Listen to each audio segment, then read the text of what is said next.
Alright, so the thing we should be talking about right now is the Book of Boba Fett season finale, which we both loved, by the way, in case anyone cares.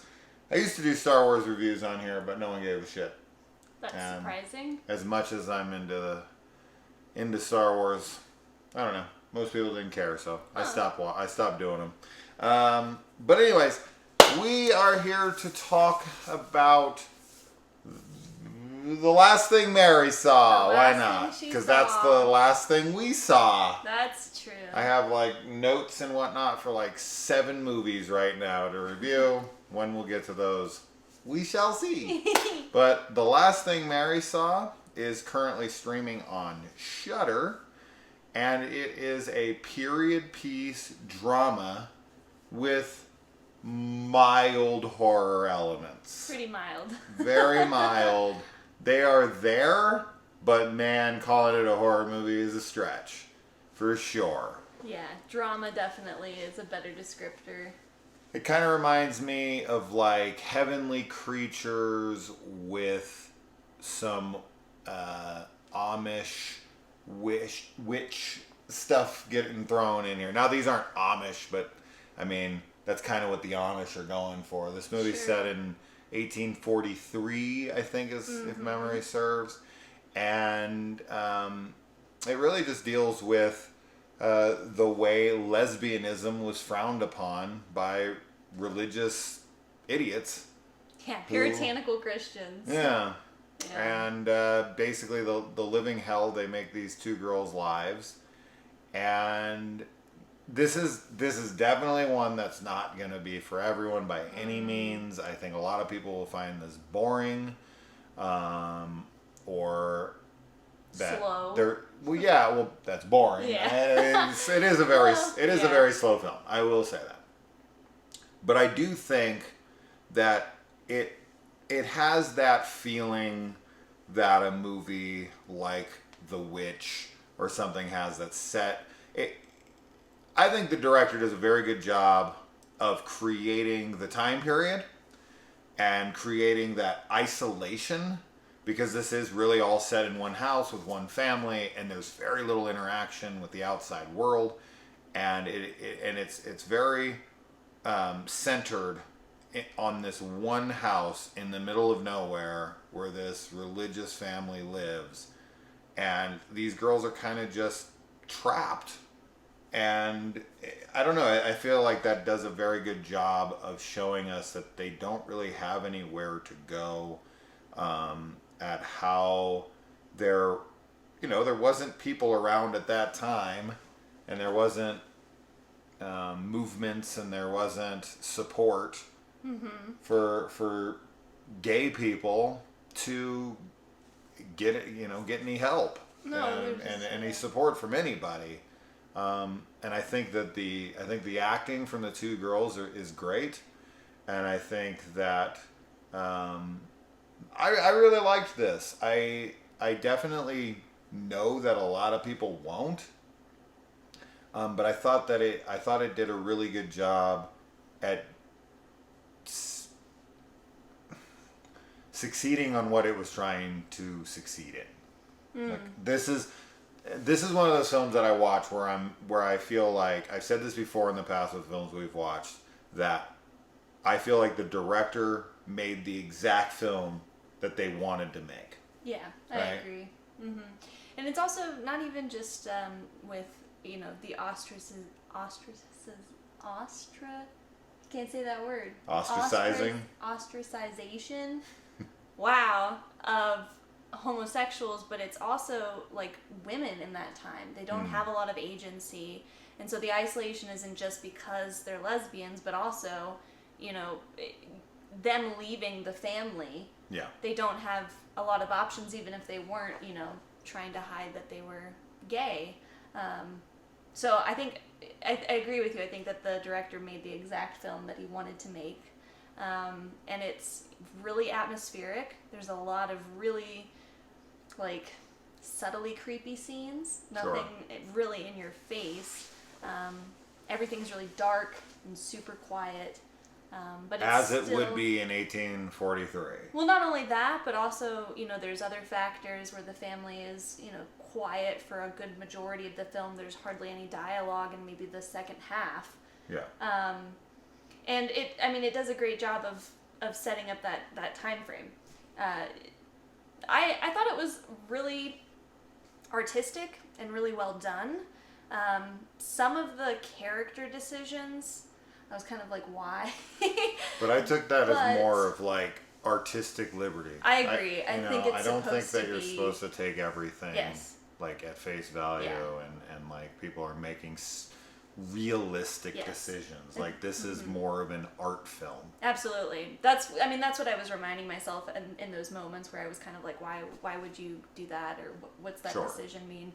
But it is definitely supposed to be for artistic value versus like what somebody would do in reality. But it's really cool. It was a good film. I wouldn't say it's like something that I would want to watch again necessarily. No. And like you were saying in the beginning, I think there's a good amount of people who will not be into the movie. No. But for what it is and for the message too, which we can talk about because we sort of discussed it a little at the end of the movie. I think that there's a group of people that will really enjoy the movie. Will enjoy the film a lot.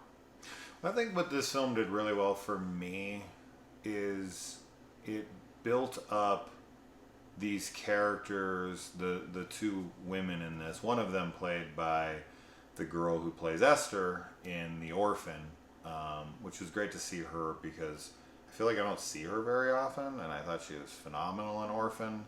And I've liked her in what I've seen her in otherwise, but I just don't feel like I see her that much. And she just currently filmed and has completed Orphan First Kill, which is a prequel to Orphan. And she's now, when she played Esther in those movies, she was like 12, 13, 14, somewhere in that area. And now she's like 25 or something. It just is, they're going to do something where she's supposed to be that age or younger. Yeah. And she's now an actual woman. That'll be interesting. Rory Culkin is also in this movie, and also is the woman who plays Mary Shaw in the Dead Silence movie, which when I saw her, I was like, is that Mary Shaw in The Last Thing Mary Saw? Because it just, the title was so funny to me. Yeah, it is a tongue twister. Is that Mary Shaw? Is The Last Thing Mary Saw Mary Shaw? She's so creepy looking too. She plays like just creepy old woman. Yeah, super well. She looks exactly the exact same she does in Dead Silence. For the most part, there's some makeup aesthetics and whatnot that they changed a little bit, but she's obviously, that's what she looks like. What I was saying anyway is that they did a very good job investing me in these two girls' romance and me wanting to see them succeed, even though the movie does start off showing you that they probably don't. So you kind of, and I've never been a big fan of the whole starting from the beginning, or starting at the end at the beginning of the movie thing and then leading it backwards and telling the story how we got up to that point. I don't know why that doesn't work for me. I just don't like it because I find it to be a spoiler within its own movie.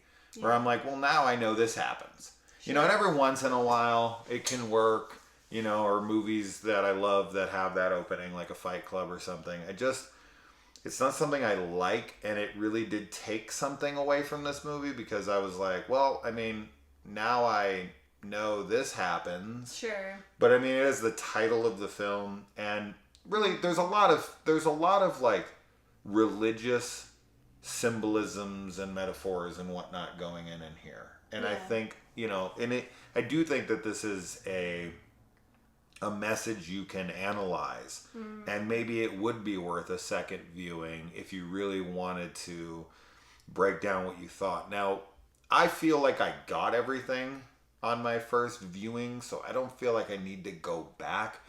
There is one thing that happens literally in the last second of the movie that I called as soon as they went to it, but I only called it because of how it was framed and set up, and not so much in the fact that I would have ever called it, because I'm not really sure what it means. Yeah. Right? So I would have to think about that and analyze that and see what they're saying. But there's a lot of like religious folklore, if that's what you want to call it, like these little like fables that they're reciting, and it. So I don't know if this movie is more balancing witchcraft and religion, and if they're one and the same, or if they're opposing ideologies and one usurps the other. Like, I don't know what's going on with that stuff, but I did like it. As I said, I liked the direction. I felt like it was very period accurate. I thought the performances were good, and I really did care and bought into the love to the point where I was like, bummed out in the inevitability of things. Yeah. And wondering what was going to happen. And yeah, there are moments, like we said, that you go, why are the characters doing this? But that's not the point. Like, no. They're trying to tell a specific, like, tale here, and the symbolisms around it, and the characters act mostly naturally and realistically. But there are things, and then I wouldn't even say those things are, like, there's nothing in the movie where I was like, no, come on, no one would ever do that. No. It's stuff where you're like, I feel like they should be doing this, but that doesn't mean they wouldn't be doing that. Yeah. Right? Yeah, it's not anything super, like, outrageously unnatural, for sure. And as far as, like, whether or not the, like, contrast between witchcraft and religion, I don't know if that's, like... I don't know if that's so much the intent as it is, like, the way I was taking the film was more like a negative aspect of religion and how it can kind of be warped depending on who's practicing it. But it is, like, supernatural in a lot of ways. So I have questions about, some of the characters and I guess, like, what they really are. Yeah. But I enjoy movies that kind of dissect religion and its negative aspects, because I feel like, I don't know, I mean, I guess that there are plenty of movies that are really supportive of, like, the positive side of religion, but there's so many ways that it can be taken incorrectly, and people get harmed, through that incorrect practice. I will say that though I did enjoy the film quite a bit, I definitely have to concede that I don't exactly understand the message it was trying to convey. Mm-hmm. Right? With the whole religious versus witchcraft thing, I'm not really sure what side I'm supposed to be paying attention to or what that all is trying to say. But that doesn't mean that I couldn't understand it at a later date and think more on it. And a film like this, what it should do, if you're gonna do it more, the way that they do this movie, with what's the word I'm trying to think of right now, where they leave me kind of in the dark. Oh, the ambiguity. Yes. Ambiguity. Ambiguity. No. Yeah, the ambiguous nature of the film, I feel like, leaves me... This is that kind of movie where it should leave you with you pondering the questions left by the film in a good way. Like, to me, I didn't feel like anything was a cop-out. I didn't leave it going like, oh, whatever, that was weird for weird's sake, or, there nothing makes any sense, or... It wasn't that. It was like, the pieces are there, and if you care enough, you can piece together whatever answer works for you. Mm-hmm. And I like that. And that's this kind of film, and any kind of artsy film like this, that's what it sets out to do. And I find this to be successful. It's not entertaining in the sense of, like, thrills a minute and lots of witty banter and dialogue and these really crazy scenes. It's really not that movie. It is overly slow. very, very slow, and mostly like a romantic drama with horror elements, and at the end of the day, it's a tragedy. Yeah, absolutely, it's right? a tragedy. But that'll appeal to some of you, and some of you are already have turned this video off and are like, "This is not the movie for me," and I totally get it. And if you think this isn't for you, it isn't. Yeah. Right? Yeah. So if you're into that kind of stuff, check it out. But yeah, that's about as much as I could say on the matter without getting into deep spoilers. But not really sure what I would say in the spoilers. I feel like I would just kind of say everything that I saw in the movie, make some half-assed attempt at trying to piece it together, and then say, I don't know. What do you guys think? Yeah. And that would be the end of it. So I'll just not waste anyone's time, and I'll think on this for a while and see what we come up with in the future. Maybe one day I'll rewatch it and see. I don't know. But for now, we're going to move on to the 800 other reviews we have to do. So watch this or go watch Book of Boba Fett. Yeah. You should watch That's that. way more entertaining, for sure. Absolutely. So anyway, guys. Bye. Bye.